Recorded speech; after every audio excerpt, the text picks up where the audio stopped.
Okay na siguro na Lexon eh. Okay na. Okay, ako amang ko pagkumangkot eh. Kaya nga namin mo balik ka. Pero, kailangan mo. Ano na pag yun? Hinayaan ko din yun. Utan man isa. O pa na paanat kaayo. Mawawon ka eh. Pero, anak, maganda mga mawawon. Mga... Sugod pa man, sugod pa. Utan eh. Utan matagi. Kung ganahan na mo, sama sa ko ingon ganyan. It applies to all. Ganito mga, wapa ninyo masuway eh. Pwede nyo suwayan. Pero, naman may partido. Hugkong sa tawong lungsod yun eh. Ang gatukod ani si Rodi Duterte. Ang plataforma ani kang Rodi Duterte. Ang among mga values, mga tinuuhan kang Rodi Duterte. So di na gyud mi mulayo diha. Kung mangita mo serbisyo nga hinimo ni Rodi Duterte, pinaagi nga instrumento sa laing tao, kami to ang hugkong sa tawong lungsod.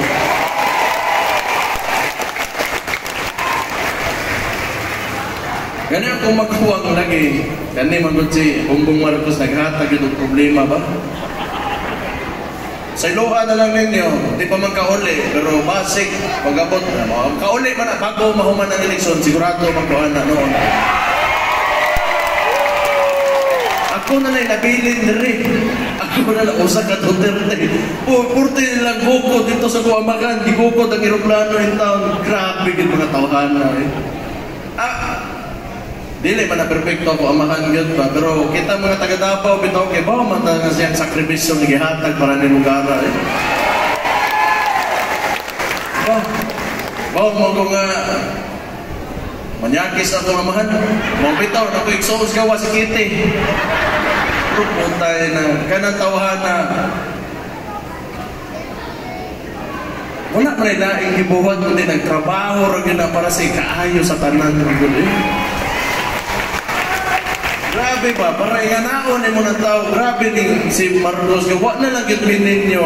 Kita mga taga Davao, respetuwa amo ang simbolo sa unsa ang lindot nga syudad, unsa ang lindot ng mga komunidad, unsa amo mga garpo diri nga amo ang ginabarugan ng mga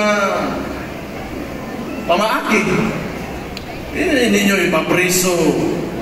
Grabe po. Tawahanan yun. Ang nakapait man ko diha, napakit sa laing nasod. Hindi kakakibaw siguro sila, di nila kaya ang pressure dire. Nangita sila kumagi. Nalimang ka, niangkon si John Vic Remulla sa iyang interview nga ang Malacañang mismo nag-anda mo aeroplano para asa isakay si Rodi Duterte.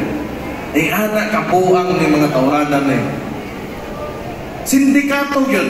Di ba mo, kana trabaho sa sindikato, muligog labi na gobyerno ka, niya muligog ka, nakay buhaton, nga dili aligned, o dili wag kasunod sa konstitusyon o sa balaod, kay baw kang mali, o niya imong ipadayon, criminal act na. Sindikato rin kahimo na ikaw, Malacañang ka, ikaw ang nagtungtong sa Pilipinas, mo nagipakita mo sa tanang tao, sa tanang Pilipino, di lang sa Pilipinas, pati sa kalibutan. Wag yung ka makahuna-huna na unsa ka grabe na unsay buot pasabot anak sa tuang naso. Di na ni kay ba mo na alarma gyud last year pa man gyud nagsigig kita naman mo skuwag. Last year pa ko nagsigig tingog gyud kay ba ko ini nga administrasyon abusado gyud. Abusado gyud bisag unsaon. Tawa na naong sa ko amahan. Retired na in town. Pero kananan mo, masyadong mayor, okay ninyo. Ahina inyong tingog eh. Ikalipay ba ninyo o motong-tong sa mayor na po Dres Davao? Salamat kayo. Ako na lang mga panya niya kay ipadaman dito sa gawas. Ako, bahala na ko. Okay rin ko. Pinahamos mo na. Lahit pa na imuha. Lahit pa na imong ganahan. Guro, gusto mo makakita ka ng mga achievement, mga ingon anak? Naman eh, pagkita lang kadali para pero na ayaw na Ngayon anak ko.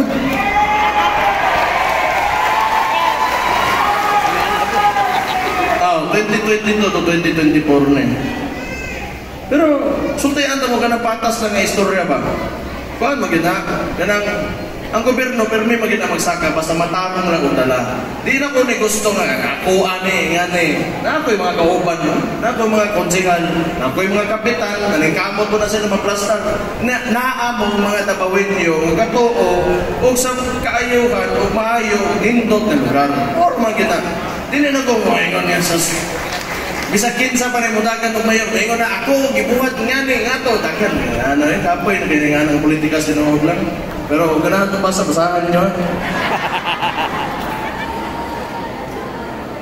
Matinood mo po na yun. Pero ato ane, dili ko ni mahimo kung walay suporta ninyo. Kibaw mo, lisod, kanimang kapitan kibaw, ang trabaho sa eksekutibo, bugat yun. Galukto yun mo, usa ka komunidad, usa ka barangay, di na nalayo ako usa ka syudad. Kung ang mga tao nimo, o yung mga constituents, o di mo hatag ang suporta nimo, musamot na kabugat, pero swerte lang nako ang mga taga Davao, hugot yun ang suporta sa buang pamilya Duterte. Salamat kayo. Nalipay ba yan ko? Ako mapasalamaton kay ko. Dili-talin na ang inyong ginapakita nga salig, labi na salig, kipaw gina ang pinaka kinatumyanan pag-abot sa politika. Ang salig ni mo tao nga ibutang ni mo diyan ang posisyon para mo daog kwarta, mo implement og mga proyekto, og mga programa.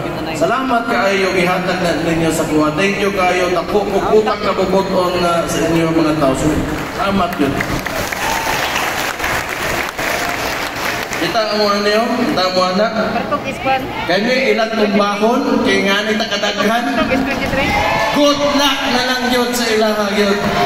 Good luck na lang yun sa ilaha. Ang Davao, di pa karon mabungkag, di pa kita nila kaya karon. O, padayon pagyuta nga musugol o magiglisog, labi na sa ilang ibuhat sa tuwa karon. Pantay lang yun sila. Huwag lang yun mo. Kay 2028, tulong katuig na lang, musaka na gina si Inday Sara pagka-presidente. Pitik yun mo. Eh.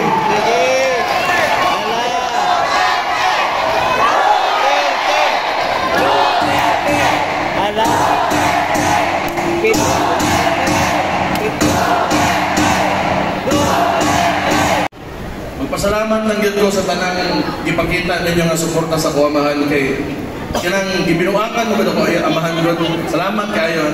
Thank you kayo. Bahala kalimtan na po ninyo pero inyong ibuhat, inyong ginapakita karon nga gugma ba sa kuamahan. Lami kayo. Mo nagugma pag yun kayo na mo yun tinuod lang. Salamat di kayo. Andot sa naa ko dire sa bisag asa, kapitan mago, kagawad, bisag prokleder ko tanod. Dako kay kubutan kabubuton sa inyo, manerbiso na ko sa inyo, hantod sa hantod, nga ipilion ko ninyo, mabutan ko sa politika. Salamat kayo. Dili kabayran yun eh. Mauna, dili kabayran na inyo ang mga ginapakita sa amo ang pamilya. Salamat kayo. Ay, Ginoo ko. So, okay na ta. Nagkasinabot na ta ha. Ginawa na to. Pero, dili na to maunsa ba? Wata kay bao magudod sa kaya buhaton sa kontra.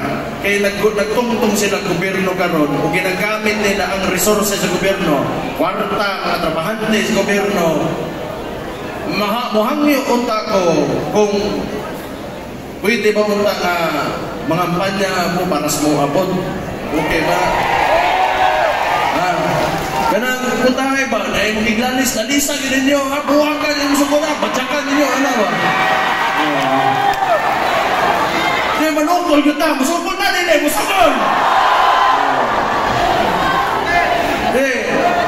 Hindi may rin tao ni ano yung konsihan na ko namin amua pero di may kasukol kwarta sa usa ka nasod. So kinanglan yun, mo lagi na, kinanglan na mo ang tapang ninyo, o musalig ko, na mutapang nyo sa hukong sa taong lungsod, labi na kang Rudy Duterte karong eleksyon na. Sige, oy, muro ba ito kinanglan na ito sa niwa?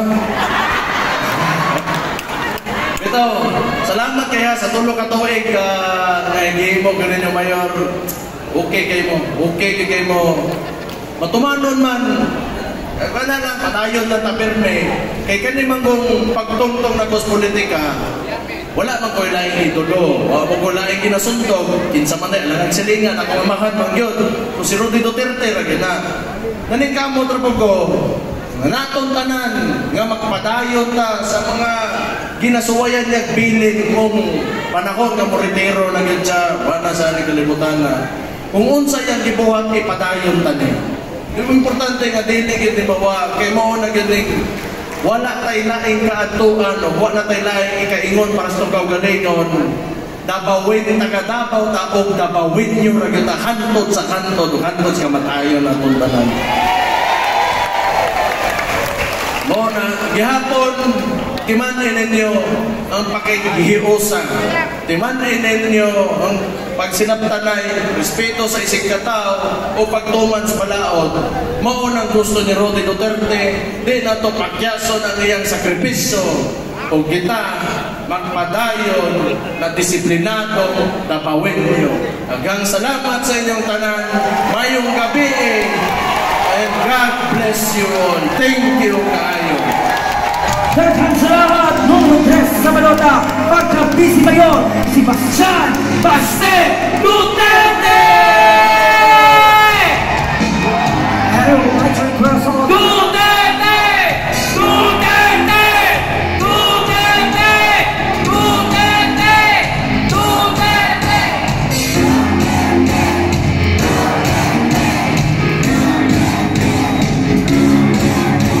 Karang mga igala, ito na kita yung photo opportunity.